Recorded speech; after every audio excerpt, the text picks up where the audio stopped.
നിരോധിത ഭീകരവാദ സംഘടനകളെ ന്യായീകരിച്ച് പുതുതായി രൂപീകരിച്ച NCHDR സംഘടനയുടെ അധ്യക്ഷൻ വിളയോടി ശിവൻകുട്ടി. സംഘടനയുടെ ലക്ഷ്യം ഭീകരവാദ കേസുകളിലെ പ്രതികൾക്ക് നിയമസഹായം നൽകാനെന്ന് ആരോപണം.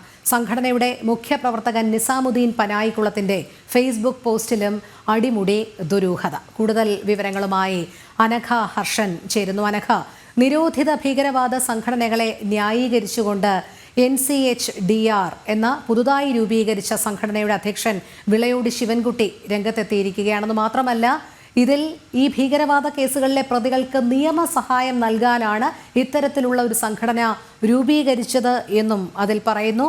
സംഘടനയുടെ മുഖ്യ പ്രവർത്തകൻ നിസാമുദ്ദീൻ പനായിക്കുളത്തിന്റെ ഫേസ്ബുക്ക് പോസ്റ്റിലും ഇതിൽ വലിയ രീതിയിലുള്ള ദുരൂഹതകൾ നിലനിൽക്കുന്നുണ്ട്. എന്താണ് കൂടുതൽ വിശദാംശങ്ങൾ?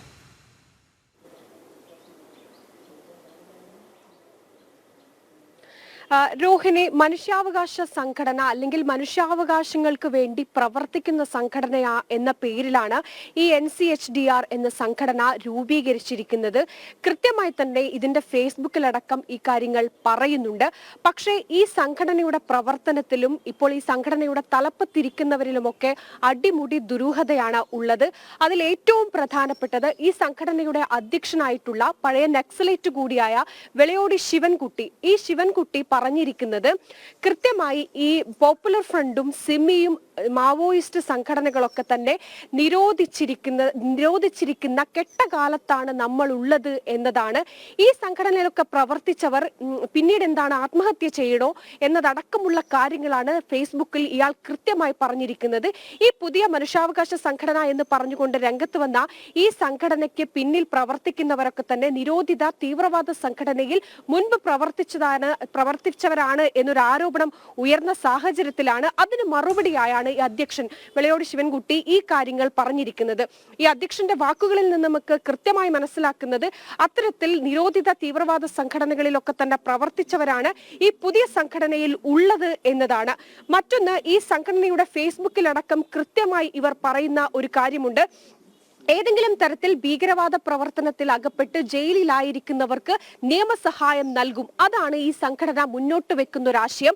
പക്ഷേ ഈ സംഘടനയുടെ ഭാഗത്ത് നിന്ന് പറയുന്നത് ഇത്തരത്തിൽ ഭീകരവാദ സംഘടനയിൽ അകപ്പെട്ട് നിരപരാധികളായവർക്ക് നിയമസഹായം നൽകുന്നു എന്നതാണ്. പക്ഷെ അതിൽ എത്രത്തോളം കാര്യമുണ്ട് എന്ന് നമുക്കറിയില്ല. കാരണം ഇത്തരത്തിൽ ഏറ്റവും പ്രധാനപ്പെട്ട ഒരു കാര്യം, ഇത്തരത്തിൽ നമ്മുടെ രാജ്യത്ത് ഇത്തരത്തിൽ തീവ്രവാദ പ്രവർത്തനത്തിൽ അകപ്പെട്ട് ജയിലിലായവര് ഏതെങ്കിലും തരത്തിൽ നിരപരാധികളായി ായിരിക്കുമോ എന്നൊരു ചോദ്യം ഉയരുന്നുണ്ട്.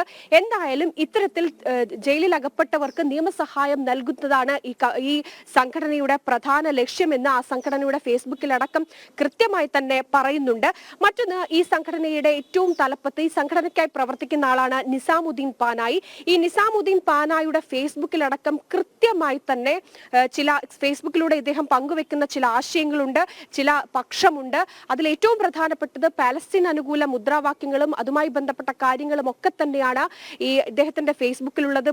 ബോലോ തക്ബീർ അല്ലാഹു അക്ബർ എന്നതടക്കമുള്ള ആ രീതിയിലേക്കുള്ള കാര്യങ്ങളൊക്കെ തന്നെ ഇദ്ദേഹം ഫേസ്ബുക്ക് വഴി പ്രചരിപ്പിക്കുന്നുണ്ട്. അങ്ങനെ കൃത്യമായി തന്നെ ഒരു അജണ്ട നടപ്പിലാക്കുന്ന അല്ലെങ്കിൽ കൃത്യമായ ഒരു അജണ്ട ഉള്ള വ്യക്തിയാണ് ഈ നിസാമുദ്ദീൻ പാലായി. ഇത്തരത്തിലുള്ളവരാണ് ഈ സംഘടനയുടെ തലപ്പത്തുള്ളത്. ഇവർക്ക് കൃത്യമായി ഈ അജണ്ടയുണ്ട്. മാത്രമല്ല, ഇതൊരു പുതുതായി തുടങ്ങിയിരിക്കുന്ന മനുഷ്യാവകാശ സംഘടനയാണ് എന്നാണ് ഇവർ അവകാശപ്പെടുന്നത്. അങ്ങനെയെങ്കിൽ ഇവർ ഇതിനോടകം തന്നെ ഈ കോഴിക്കോട്, മലപ്പുറം, കണ്ണൂര്, ഇടുക്കി അങ്ങനെ കേരളത്തിലെ 14 ജില്ലകളിലും കൃത്യമായി തങ്ങൾ പ്രവർത്തനം ആരംഭിക്കുന്നുണ്ട്. അതിന്റെ ആദ്യ പടികളായിട്ടുള്ള പോസ്റ്റർ ഒട്ടിക്കുന്നതടക്കമുള്ള കാര്യങ്ങൾ ഇവർ ഫേസ്ബുക്കിലൂടെ തന്നെ പ്രചരിപ്പിക്കുന്നുണ്ട്. അങ്ങനെയെങ്കിൽ ഈ സംഘടനയ്ക്ക് എവിടെ നിന്നാണ് ഇത്രയധികം ഫണ്ട്? ഈ സംഘടനയുടെ പുതുതായി തുടങ്ങുന്ന സംഘടനയ്ക്കായി ഇത്രയധികം തുക ചെലവാക്കുന്നത് ആരാണ്? അങ്ങനെ ഉയരുന്ന ഒരുപാട് ചോദ്യങ്ങളുണ്ട്. എന്തായാലും ഈ സംഘടനയുടെ പ്രവർത്തനവും ഇതിന് പിന്നിൽ പ്രവർത്തിക്കുന്നവർക്കൊക്കെ തന്നെ കൃത്യമായി തന്നെ ഓഡിറ്റിങ്ങിന്, അന്വേഷണത്തിന് വിധേയമാക്കണം എന്നൊരു കാര്യമാണ് ഇപ്പോൾ ഉയർന്നു വരുന്നത്. രോഹിണി, ശരി. അനഘ ഹർഷനാണ് വിവരങ്ങൾ നൽകിയത്.